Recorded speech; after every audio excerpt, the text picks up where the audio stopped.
Assalamualaikum warahmatullahi wabarakatuh. Jumpa lagi kita di podcast bersama Reformasi Energi Riau.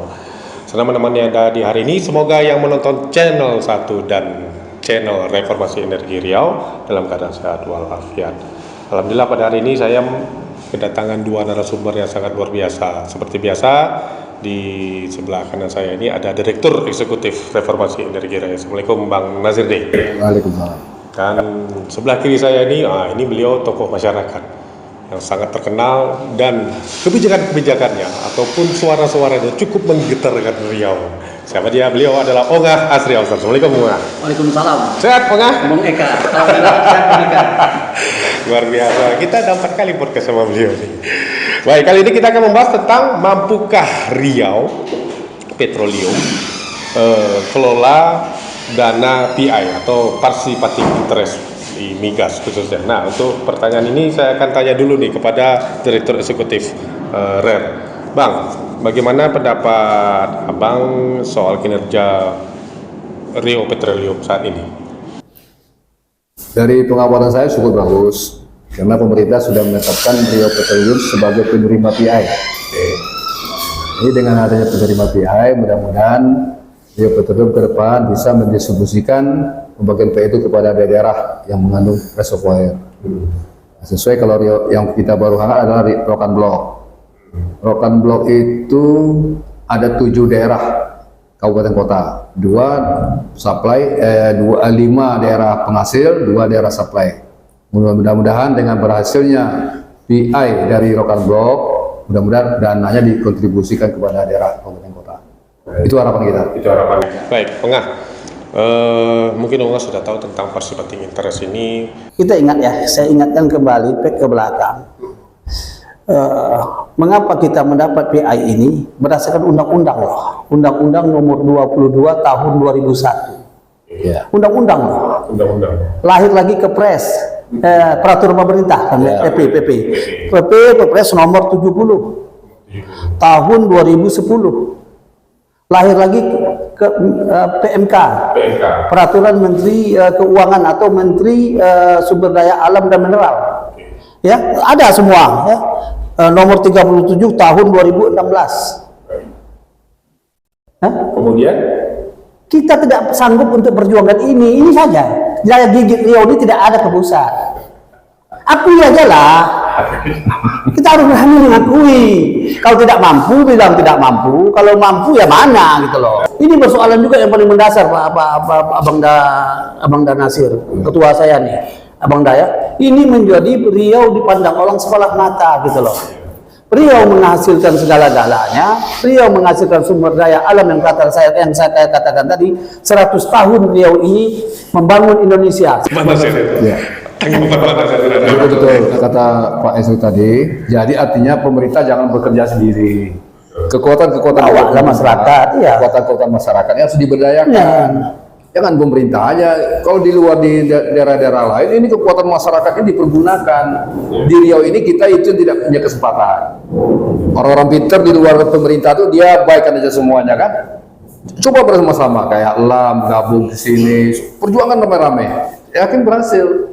Ini saya agak terkejut nih ketemu angka 86T tadi agak kaget juga karena saya baca dalam berita cuman 1,85T aja. Memang undang-undangnya dari 2004 sudah ada, cuma keterlambatan pemerintah daerah kita yang mungkin lalai lah atau bagaimana saya nggak tahu. Contohnya Blok Kampar saja yang hanya melibatkan 2 kabupaten lawan dengan Rengat sampai hari ini belum dapat. Itu udah habis dari 2015. Bayangin aja. 2015 kalau kita kumpulkan sampai sekarang udah berapa tahun kan? Nah, jadi kita harap kepada pemerintah Riau bersama anggota-anggota DPR nanti yang terpilih di Jakarta, berjuanglah. Jangan seperti penghambat. Ada 13 anggota DPR besok kan? 7 dari Riau 1, 6 dari Riau 2. Bersama-sama pemerintah Riau berjuang untuk DBH itu. Ada 12. Apakah migas ataukah sawit? Silakan. Iya, menarik tuh Karena kalau sendiri-sendiri berjuang nggak bisa dirubah, harus rame-rame. Apalagi ini. Saran sebagai masyarakat Riau ataupun warga yang pernah mengetahui tentang PI ini, bagaimana harusnya pemerintah bisa menyikapi hal ini? Nah, apabila itu undang-undang sudah diturunkan dengan peraturan pemerintah, diturunkan dengan peraturan menteri, ya itu kalau pajak udah ditangkap orang kita tuh. Masalah pajak. Kalau masalah pajak udah kena kita tuh nah.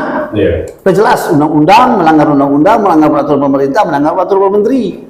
Tapi ini kan kekuatan daya saing kita, daya minta kita itu sebenarnya sebagaimana disampaikan oleh Abang Da tadi, jangan pemerintah Provinsi Riau ini dia saja, bawa tokoh-tokoh masyarakat yang berkompeten, yang mencintai Riau ini.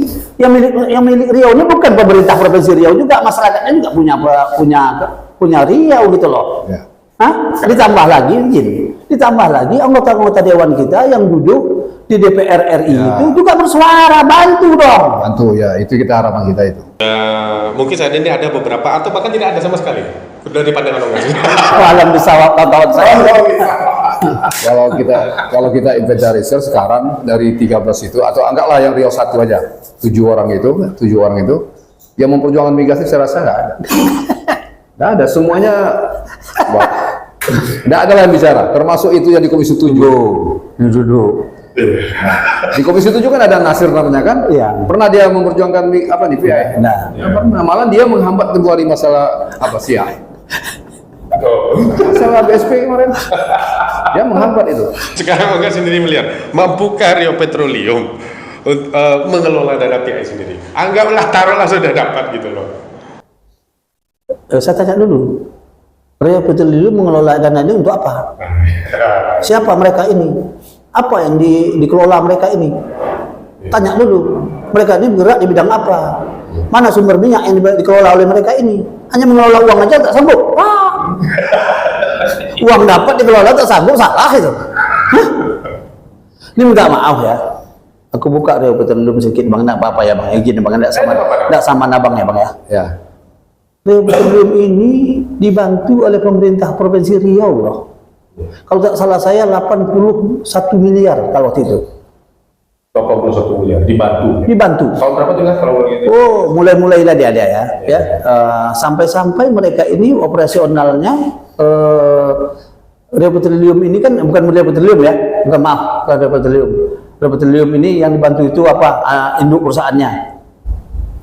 Yang dipegang oleh Bang Danasir apa? Enggak. SPR. Kan cikal bakalnya dulu kan begitu tuh. SPR lahir bisa membantu Riau Petroleum. Awalnya bukan begitu. SPR ini dibantu. Makanya bergulir kan. Dibantu lagi diambilkan dana dari Singapura, bukan di Saman Bang Nasir ya, izin ya, di Saman itu oleh Kingwoods. Nah, kita harus bayar ke Kingwood. Mungkin di Saman Bang Nasir masih juga mau nyetor gitu. Iya, gitu Pak. Ada kerjasama. Sekali seumur hidupnya. Nah, ini persoalannya. Sekarang dana ini dikelola oleh Riau Petroleum. Katanya Riau Petroleum ini bukan Riau Petroleum yang ada di Riau ini aja. Kabupaten kota juga ada Riau Petroleumnya. Ya. Betul tuh Bang Nasir? Ya. Udah ada direkturnya, komisaris-komisarisnya katanya. Anak-anak perusahaannya ada. Kita tanya dulu, mereka ini bergerak di bidang apa nih? Penerima PI aja nampaknya. Sampai hari ini mereka penerima PI. Penerima PI aja? Dari berapa 800 miliar ya? Enggak, 100. Kalau sekarang, kalau informasi yang saya itu hanya satu yang baru berhasil, Bloksia. Itu bukan besar. Hanya kecil, cuma 15 miliar satu tahun. Yang baru terima PI-nya baru Bloksia, itu per 15 miliar. Lain tak ada? Iya, Blok Rokan itu lagi. Blok Rokan? Iya, kalau tidak salah saya 800 miliar kemarin. Untuk Riau ya, untuk Riau. Riau Petroleum ya.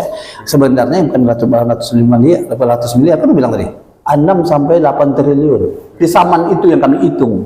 Saya mengurus ini sampai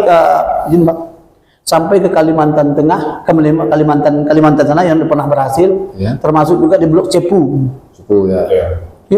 Kita melihat bagaimana cara ini berhasil orang mengurus PI ini.